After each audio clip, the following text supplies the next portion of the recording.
Hello and welcome back to Calradia Expanded at War, and we're currently speaking to Mr. Berrican here, mainly because I'd like to do a bit of a trade. Now, this was brought to my attention, and I gotta say, I'm gonna be very honest here, I have no idea why I didn't think of this before.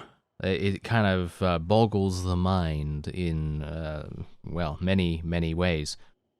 But yeah, this is a strategy that I never thought of, and someone brought it to my attention in the comments, and I am forever grateful because that is just wow. I can't even imagine. Okay, so if you don't know, maybe you do know. Maybe you've been doing this yourself or something for very long periods of time, and I am now just catching up. It's like, you know, it's like eating soup with a fork all your life, and then you think to yourself, wait a minute, I could just use a spoon.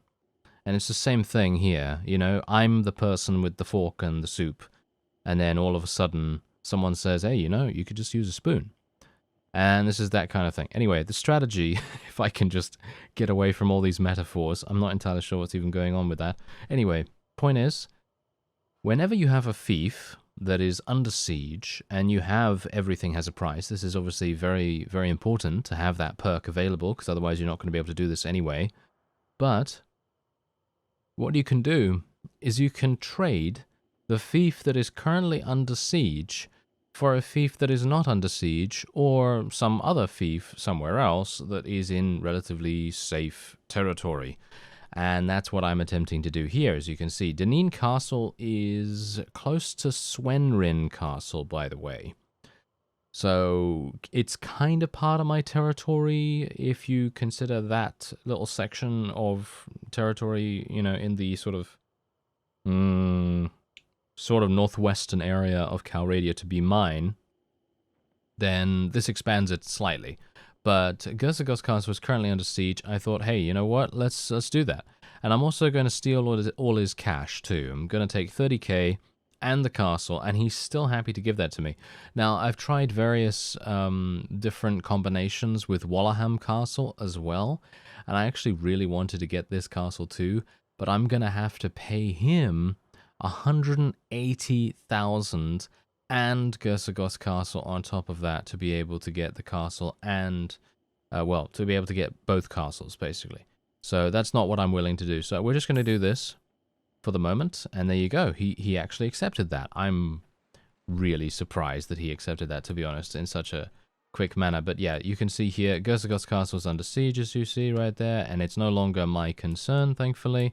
And Deneen Castle, on the other hand, Deneen Castle is all the way over here, which is actually fantastic, because you can see here it's kind of close to Sturgian territory, and I don't know whether the Botanians are actually at war against the Sturgians or anything. No, it doesn't seem like it. They seem to be, well, neutral with everyone, with the exception of Landia, of course. And I'm very much hoping that the Sturgians might actually decide, hey, you know what? It's about time that we attack the Botanians again, you know? Hopefully they'll do something about that. Anyway, yeah, I thought to myself that that was a really good way for me to demonstrate the strategy, because, as I say, I've not ever thought of doing that, and I was just blown away when you told me about it. So crazy good, crazy good.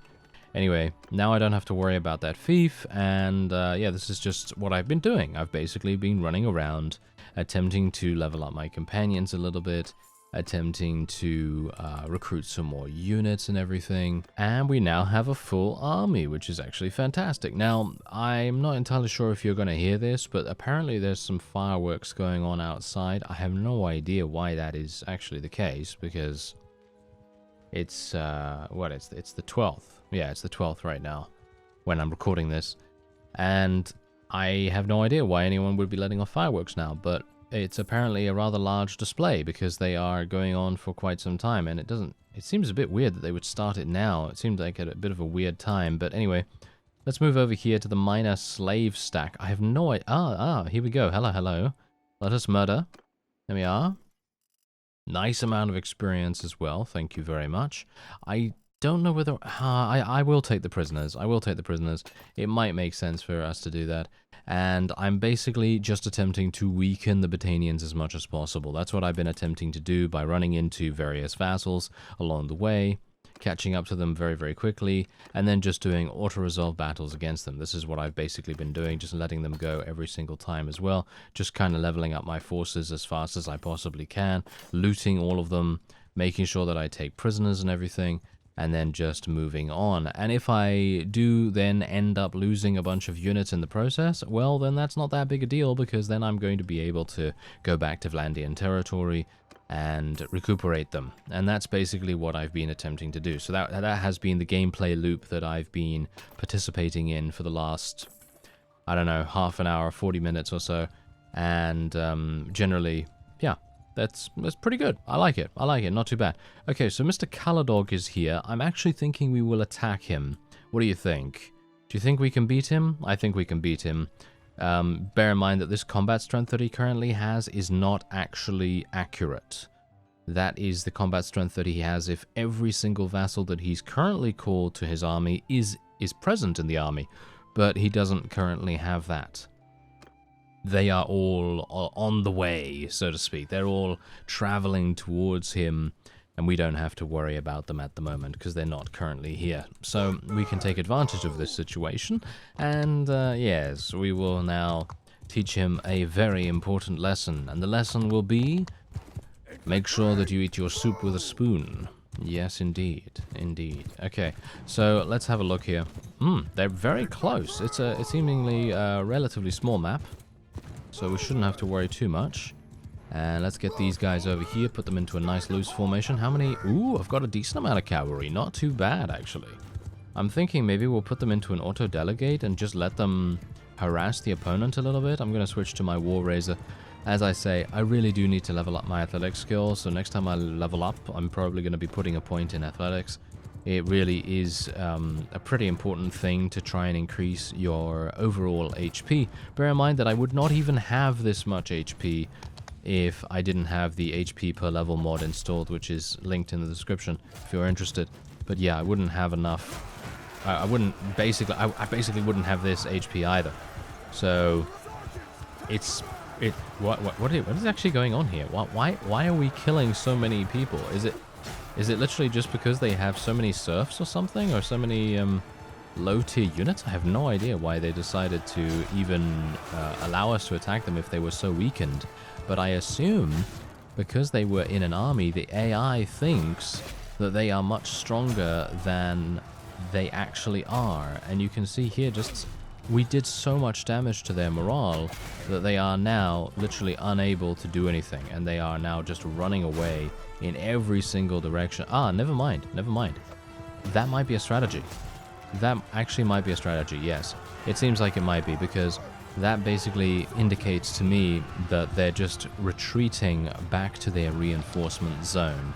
And that is very, very smart of them, of course.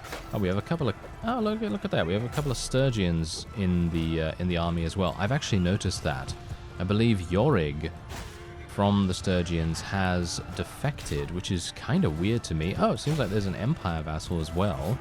That's very strange. I personally don't believe the Botanians are that strong. Is it just me? I don't think that they're that strong, so I'm not entirely sure why they decided to defect to them, but I guess who am I to say?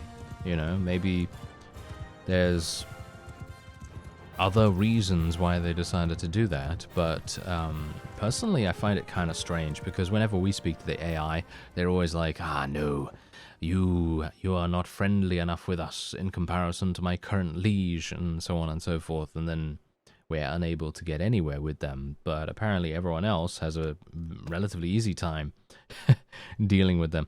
Okay, so this is actually a minor faction right here. I don't even... Oh, that's the Yorick that I'm looking... that's the Yorick I'm thinking of. Okay, so it's not actually a defector, never mind. It's just a mercenary band. I'm actually going to let this guy go, because I personally don't really care about them at all, and usually they're going to give me about... maybe 2,000, maybe 4,000 if I'm lucky, but generally I don't really care about such a small amount of cash. that really isn't a big deal. However, I will be taking Mr. Caladog prisoner because he is definitely going to sell for a much larger amount. Now, I am going to be rescuing as many Vlandians as I possibly can. Unfortunately, it seems as though we really did not lose many units at all. And so as a result, I am now in a situation where I have to get rid of some low-tier units in my own army to be able to make space. So I'm going to have to get rid of a couple of tier 3s, and we'll have to take these Vlandian champions, these guys. Wow, we have so many actually available here right now. Pretty crazy amounts, to be honest. And we'll take all the prisoners too. Okay, so we are over the limit, so to speak. Okay, so what am I going to do? I guess I'll get rid of the Vlandian squires and the gallants and these guys, and then we are okay now. Alright, I'm over my prisoner limit right now, but that shouldn't be too bad, I hope. Actually, you know what? I think it might be a little bit problematic, so I think I'm going to let some of them go, because I don't want Mr. Caladog to escape, let's just say that. Because if he escapes, then there goes our meal ticket, basically. There goes the huge amount of cash that he might be very well giving us. I don't know whether he's actually going to give us any money, to be honest. Let's just take a quick look. 20,000. I mean, that's a pretty significant amount, but then you think to yourself, well, maybe it's not even a good idea. Maybe I should just keep him in my dungeon and just wait for them to approach me. What do you think? I think that might be an idea, actually. So let's just put him in there, and I'll sell the rest. Oh, he's only worth 5,000. I mean, literally, he's only worth 5,000. That is pretty awful. Anyway, we're just going to sell the remaining prisoners. Did I actually sell the ones in the dungeon too? No, I didn't. As you can see, Caladog is right there. Okay, that's fantastic. So, apart from that, I actually did neglect to send a messenger to Arwa once again, because obviously she was the girl that we wanted to potentially marry, and, you know, she's obviously an absolute beast in combat, and I'm very much hoping that she'll have a favorable outlook on us, maybe? I don't know. We'll see what happens. And I apparently didn't gain anything. Did anyone else gain anything? No, it doesn't seem like it. That's kind of unfortunate. Yes, and you are correct indeed that I do have more medicine skill than my actual surgeon, but as you can see, he has now surpassed us. He is now so much better at medicine than we are, and I personally feel like it's better for him to concentrate his focus points on medicine than it is for us to do that. But if he goes down, or if he's somewhere else, or if I decide that, you know, maybe I'd like him to be a vassal in the future, or whatever, you know, if I want him to be a party leader or something, it kind of makes sense for me to have medicine too, just as a kind of like backup, potentially. Anyway, hopefully that's understandable. Otherwise, let's just go in here and see what's going on. I don't have anyone to level up, so yeah, let's do this. Okay, so one of you did actually make a good point, or actually maybe a couple of people, I'm not too sure. But yeah, the good point was we can't really rely only on siege ladders this time around. We're going to have to build something else. So I'm going to build a siege tower, and maybe, oh, okay. I actually wanted to build a siege tower. Yes. Yeah, this generally happens quite often, unfortunately. I have tried once before to besiege something, and unfortunately it is very common for this kind of thing to happen. Anyway, perhaps we should discuss a future together. Okay, so let's have a look. Ooh. 92% chance. This is not looking particularly good. Okay, I'll go for the 100%. Oh, my loyalty. Oof, okay. that was a bit too close for my liking. Okay, so there you go. I have so much charm skill, and yet she's still at 82%. She really, I mean, she has 0 relation with us, so I suppose that actually does make a bit of difference. Anyway, Mr. Adram, I need to send a messenger to him, I assume. I can't do that right now. Was he just defeated? I'm not entirely sure, but whatever the case, I am going to murder these Oathbreakers because they are currently being annoying to the populace of that village. So let's just eliminate them real fast. I would love to fight this army, but I think they would probably beat us. Maybe? Would they? Would they actually beat us? Because I beat Caladog's army really, really easily. But you can see quite clearly that they have a very good combat strength, and they are not waiting for any additional vassals, as you can see. Most of these vassals are literally not even attempting to join the army, so they weren't even called for that. But it seems like Gossagos Castle is actually fine, hilariously enough. Which is kind of bad, because now I gave away a castle with possibly good prosperity rating, and now I have this one, which I don't even know how good it is or anything like that, but we're gonna just, outfit it in some decent stuff anyway. We're just gonna train up the units to tier 3 and so on and so forth. Okay, so where do we want to go? Because here's the thing. That army is going to continuously be an irritant. And I'm not entirely sure what to do about that. So I'm thinking, actually, you know what? Let's launch an attack from Deneen Castle, and we will go over to Sargeth. What do you think?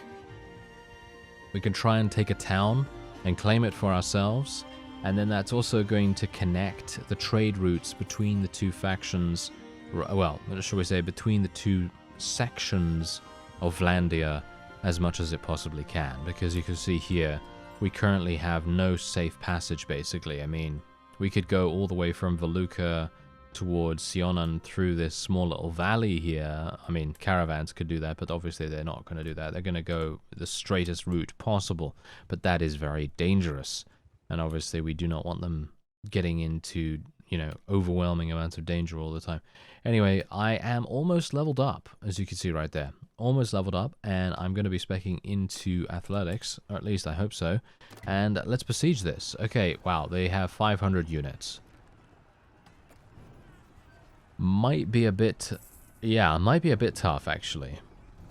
This might be a bit tough. Okay, I did level up, so let me see. Alright. I was thinking, maybe I should spec into smithing, but I'm going to go for athletics. And we're going to go for another point in... I don't know. It's so difficult to decide, because at this point, if I'd had attributes every single level, I probably would have intelligence and all these other things at around 5, maybe 6. But now they are so low, it's very difficult to really make a decision on that. I mean, we could always just continue to do endurance. I mean, generally, I am going to be leveling up smithing again, because I do want to get the enduring smith perk, which increases my endurance by 1. So that's a pretty decent value perk, and I'm pretty excited about that. Okay, here's the deal. If I'm able to complete my siege camp, I will go in no matter what. But if a big army appears out of nowhere before I'm able to do anything else, then we're just going to go. We're just going to go straight in. So we're just going to build siege tower. Seems like it is working somehow. How is this working? I have no idea. And a battering ram. Let's get the battering ram built too, while we have the opportunity.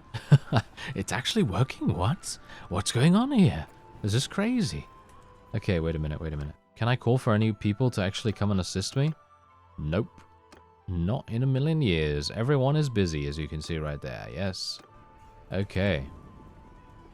Well, there we are. Alright, so we have 1 siege tower and 1 battering ram. I think that should be good. Let's do this. I was actually thinking of constructing a couple of catapults or trebuchets or something like that, but that never really works out that well for me. Yeah, usually when I do that, we lose so many casualties just from siege bombardment damage that it is just not worth it in the end. It really just makes things way too difficult. And really, we already lost 2 sharpshooters in just like that, just like the click of the fingers. Okay, that's kind of wonderful, isn't it?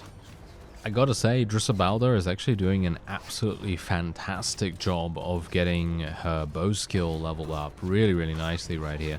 Unfortunately, we are continuing to lose... Oh no, she actually got taken out now. Well, thankfully we don't have to worry about her being killed, because obviously death is disabled at the moment. Anyway, I am liking the ratio so far, considering we are not even in the walls yet. I think that's pretty good.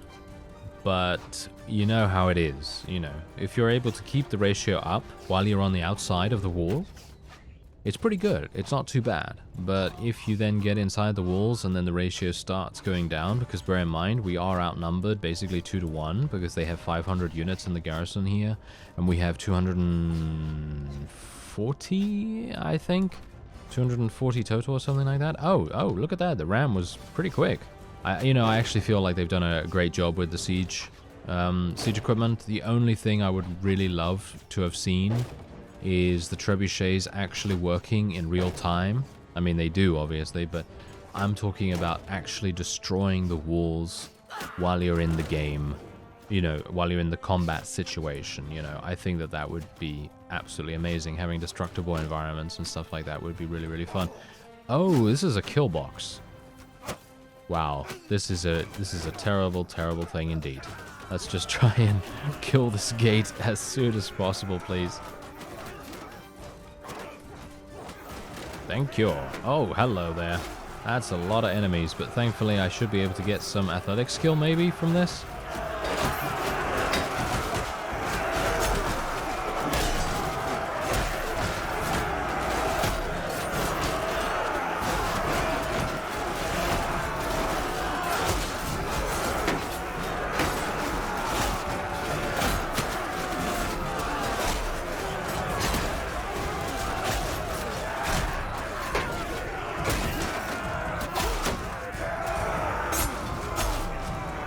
Well, apparently the Battanians are so much better than high-tier Vlandian troops. Their militia. Really? Their militia was so good that they were literally able to just overwhelm us that fast? I have no idea what it is, but it seems as though the enemy is so much better than they were, shall we say, in the Berserker series. I mean, obviously the Berserker was very much a combat-focused character, and while I have leveled up a number of alternate skills with this one, I personally feel like I don't have that bad combat skills. I mean, I think they're pretty awful, but they're not absolutely terrible. So it's very strange that we're getting ourselves killed so quickly here, and that the militia are so effective. Really kind of strange. Anyway, let's just speed things up a little bit here, and we'll see what happens. I'm very much hoping that they will be able to completely destroy the enemy. Let's have a look and see where they're actually going to go. How many have we lost so far? We've lost quite a few, actually. We only have 100 units remaining, and I think the enemy only has 100 units remaining as well. And you can see here, yep, we are going to achieve victory. But just look at the bloodbath here. They came out of the gate, and they weren't even fighting in a bottleneck situation. This was not a bottleneck at the time. They literally came out, they were waiting here, they came out, and then they were like, oh, okay, let's just fan out and do as much damage as possible. And I have no idea how they were able to do that so effortlessly. They did that with such little effort required that they just ran us down. They ran us down so fast and so easily. It's kind of shocking. I don't know what happened. I really don't know what happened. But we did manage to achieve victory at Sargeth, which is, in the end, the only thing that really matters, right? This is technically the only thing that really matters, because now I am going to be able to do some fantastic stuff. Yes, I'm going to be able to take this as my very own fief. I'm going to be able to show mercy here, claim the fief, thank you very much. And we're now going to be doing a little bit of management. I'm just going to basically set up everything here. I don't really care when these things are done. I just want them to be done at some point. That's basically how things are going to go. And we're going to sell all the prisoners, 7,800, not too bad. And we'll sell everything else that we have available too. Wow, we got 56,000 from that. That's crazy. All right, let's wait here for some time. Hopefully hopefully not a very large army will appear, and we will then be able to restore ourselves in the meantime. Anyway, Sargeth is now ours. This is great. This is actually fantastic. We're going to go for...